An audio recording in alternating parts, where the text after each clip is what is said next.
Hi, it's Chavi Rappaport here in Torah today. Welcome and thank you for being here because the Torah is so relevant to us today as ever. Did you ever think about this?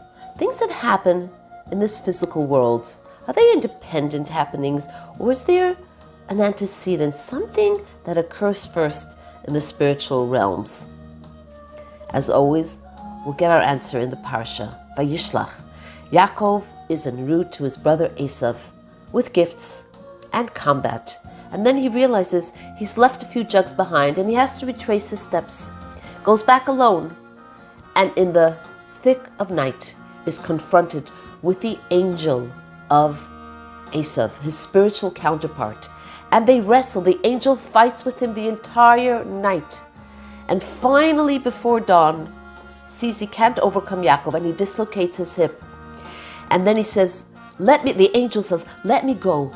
It's time for me to return to heaven and sing the morning praises to God, to Hashem.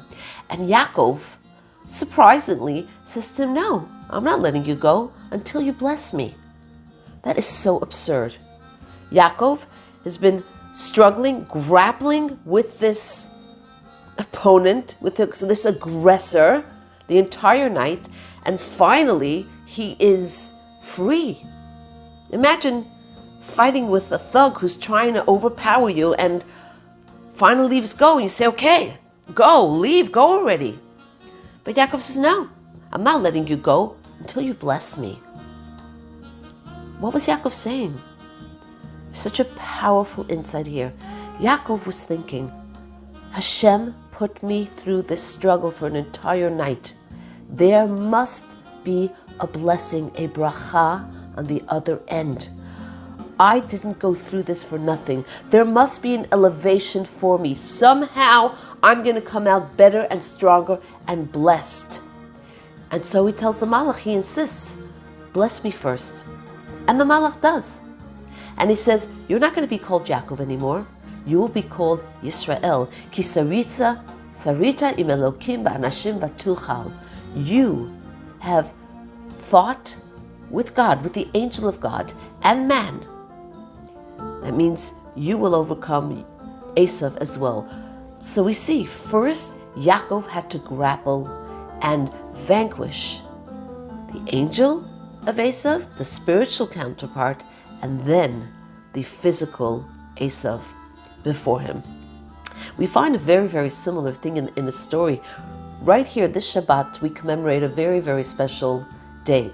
Yutet Kislev is a very big holiday in the Hasidic world because the first Chabad rabbi, called the old rabbi, Reb Shneir Zalman, was freed from imprisonment from an accusation, a very serious accusation of treason against the Russian Tsarist government. But his decree didn't start here.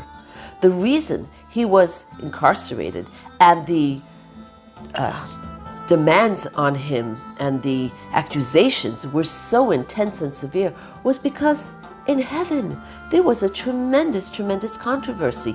He was about to reveal the depth, the hidden secrets of Torah that up to that point were revealed only to a select few, very righteous people.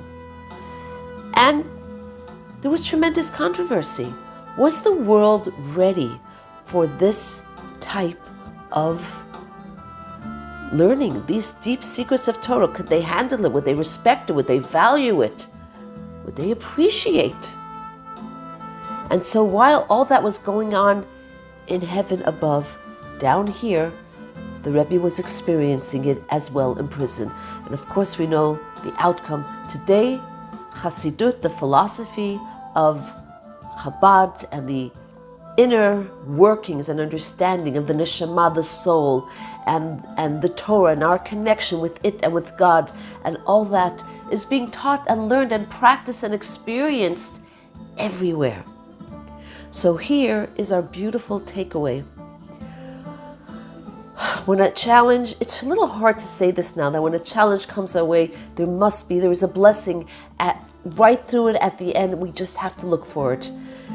And maybe the beauty, the blessing that we can see from this horrific disastrous experience that we're going through is that we have woken up to experience the love that we have for each other as a Jewish nation, the unity, the depth of our feeling of concern, responsibility, and love is so overwhelmingly beautiful.